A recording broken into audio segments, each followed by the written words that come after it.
Livro Melhor é Terminar do que Começar, capítulo 7, Autobiografia de Daniel Aragão de Almeida. O batismo. E agora, por que te demoras? Levanta-te, recebe o batismo e lava os teus pecados, invocando o nome dele. Atos 22:16. Então comecei a visitar a igreja do bairro de Capelinha de São Caetano, e o Senhor me fez lembrar os acontecimentos em Itaquara. Então entendi que deveria me preparar para o batismo. Após ser instruído por Pedro Marinho, que mais tarde tornou-se pastor Pedro Marinho, em 28 de dezembro de 1969, fui batizado pelo pastor Luiz Perestrello. Um fato interessante ocorreu no dia do meu batismo. Eu trabalhava em uma empresa como cobrador. Ia de casa em casa cobrando e fiscalizando retratos que eram ampliados. No dia do meu batismo, fiz a última fiscalização e cobrança em uma casa perto da igreja de Capelinha. Após uma acalorada discussão, a dona da casa ausentou-se e eu senti que poderia ser ferido por ela. Saí imediatamente da sua residência. Quando ela chegou à porta, eu já estava a caminho de volta. Então ela viu que eu estava acompanhado e achou aquilo muito estranho. Na verdade, eu estava sozinho. Durante o dia, irmãos passaram por ali distribuindo convites para o batismo à noite. Ela aceitou ir e, na verdade, foi. Quando eu estava entrando no tanque para ser batizado, ela exclamou: "Aquele rapaz foi o que esteve lá em casa hoje." E ele estava acompanhado por um anjo. "Eu vi", disse ela. Começou a chorar e, no apelo, aceitou a Jesus como seu salvador pessoal, sendo mais tarde batizada. Essa história ela mesma me contou cerca de 20 anos depois, quando preguei, já agora como pastor na igreja de Capelinha, onde fui batizado. Os anjos são mensageiros do Senhor e estão sempre cumprindo o seu querer. Foi do querer de Deus que naquele domingo, dia 28 de dezembro de 1969, pela manhã, ele a fez ver que alguém estava comigo. Um anjo foi visto ao meu lado. Ela viu, mas eu não o vi. Eu estava sozinho. Sozinho? Logo após o meu batismo, tive que enfrentar os problemas com a guarda do sábado. Lembrei-me então do meu pastor Luiz Santana e fui a ele. Contei-lhe as dificuldades que estava passando por causa do sábado.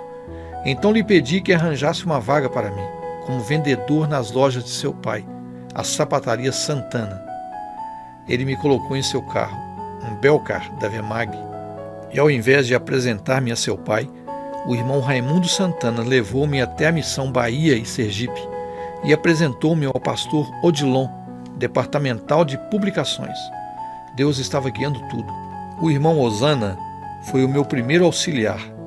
Trabalhou comigo em uma manhã de domingo, ensinando-me a vender em uma rua do bairro da Liberdade, mais precisamente no Curuzu.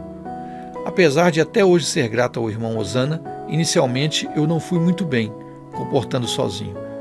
Mas uma vez, uma luz voltou a brilhar quando o pastor Corino Pires, num sábado, visitou a igreja de Capelinha de São Caetano. Então pensei, esta é a minha grande oportunidade. E na verdade foi a única.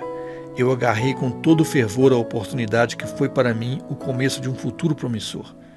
Após o sermão, o procurei em particular e lhe fiz um apelo. "Pastor Corino, ajude-me. Eu preciso estudar em um colégio adventista." Ele era professor do Instituto Petropolitano de Ensino, hoje Instituto Adventista Petropolitano de Ensino, o IAP, em Petrópolis, Rio de Janeiro. Após dizer-me de que forma isso seria possível, dias depois cheguei ao colégio para estudar o 3º ano do então curso científico. Com 300 mil cruzeiros no bolso, me dirigi à secretaria do colégio. Vendo assim, parece que era muito dinheiro, mas não era. Com esse valor, não tinha condições de estudar em um colégio com um sistema de internato. Assim me falou o tesoureiro, o pastor Zilton Kruger. Afirmei-lhe então: "Pastor, eu não posso voltar. Eu não tenho para onde ir. Fico aqui para fazer qualquer coisa que os senhores me mandarem." Em seguida, entra em cena o pastor Corino Pires. Após uma conversa com o diretor, pastor Zizion Fonseca e a liderança do colégio, eles me aceitaram e eu terminei ficando. Agradeci grandemente a Deus. Trabalho duro. Meu primeiro trabalho foi no campo.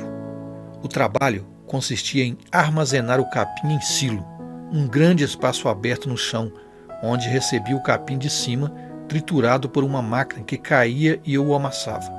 Eu não era o único, pois mais 2 colegas ali estavam comigo.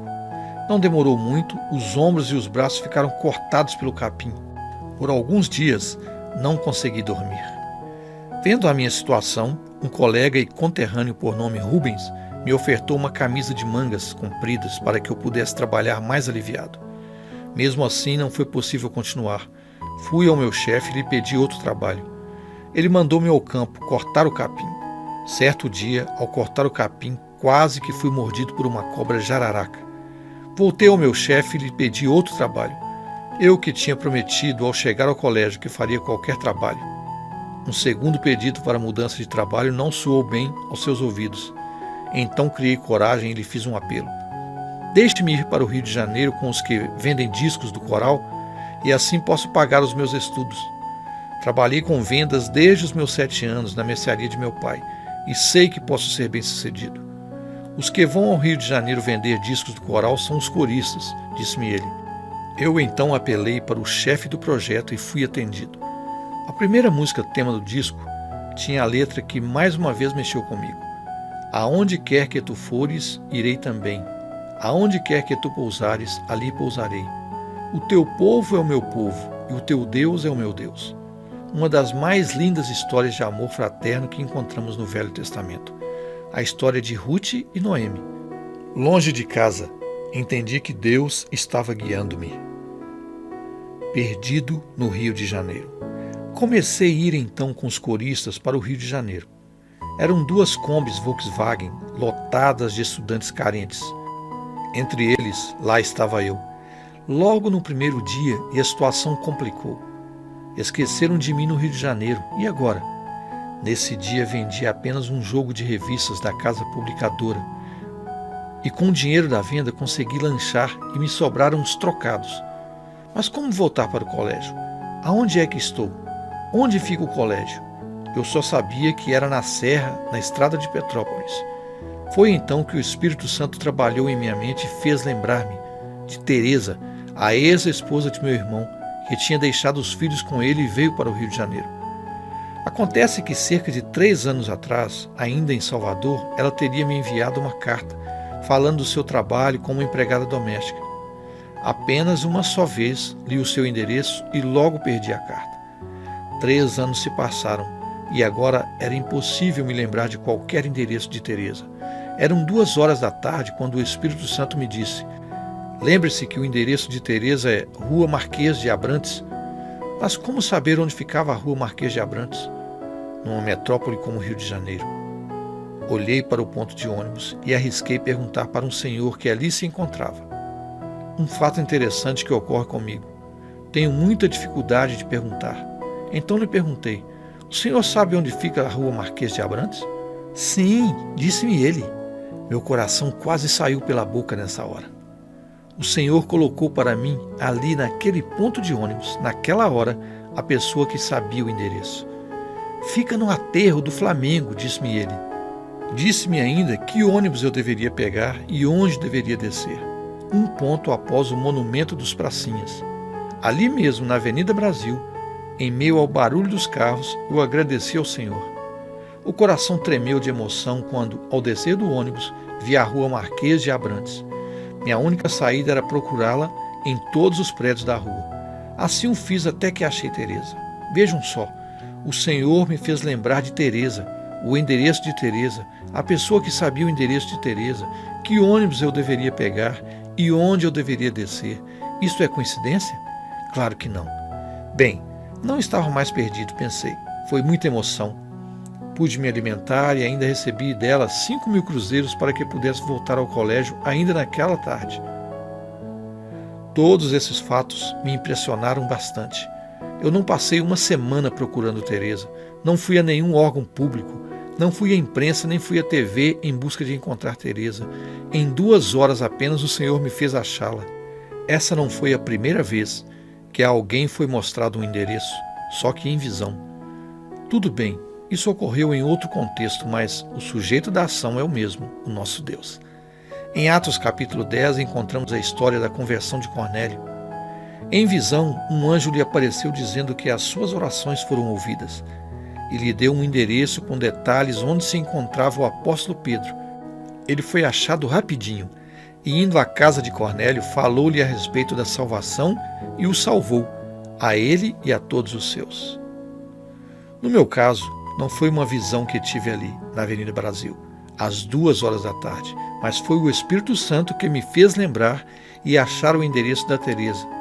Mais uma vez tive a certeza de que Deus tinha um plano para mim.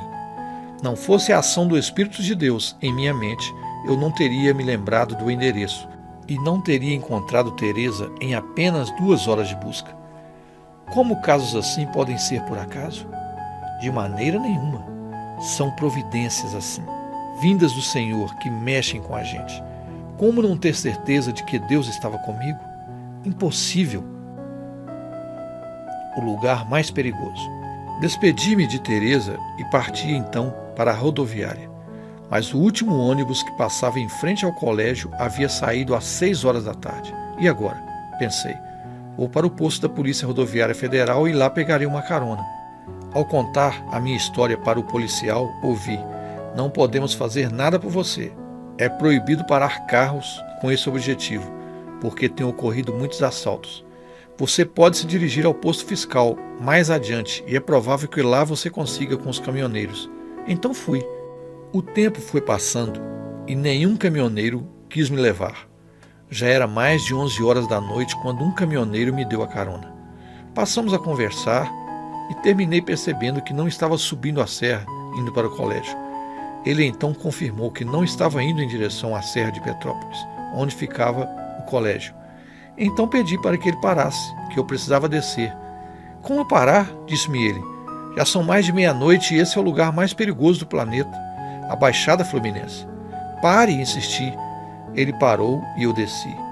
Ao descer do caminhão na escuridão da estrada, corri.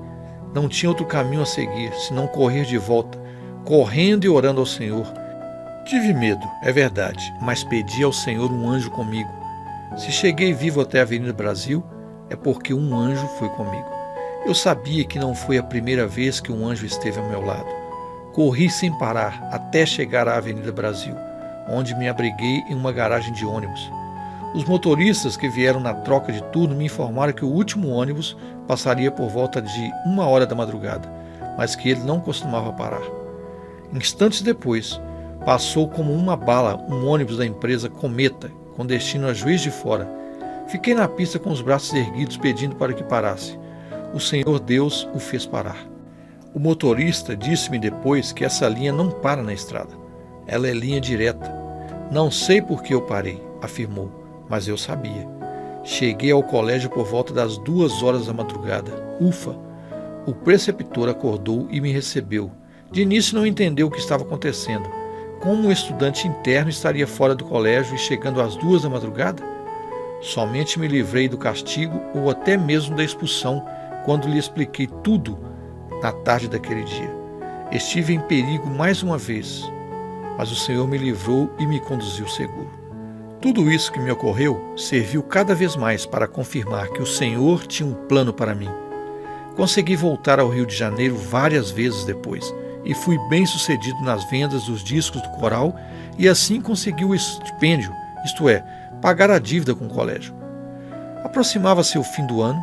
Eu e alguns dos colegas que cursavam o 3º ano científico fomos a Petrópolis à procura de informações sobre o vestibular.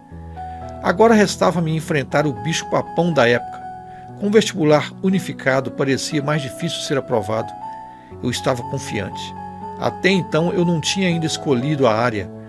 O problema era que eu tinha que voltar para Salvador e continuar os estudos.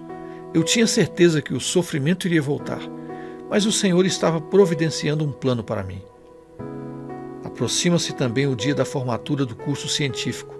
Como o projeto do coral com os estudantes carentes a essa altura já havia encerrado, porque muitos já tinham passado de ano e voltado à casa de seus pais, ficou difícil participar da formatura, pois não tinha recurso algum. Mas o Senhor providenciou tudo. Comentando com Walter Pita, colega de turma, que não tinha como participar, veio dele o incentivo.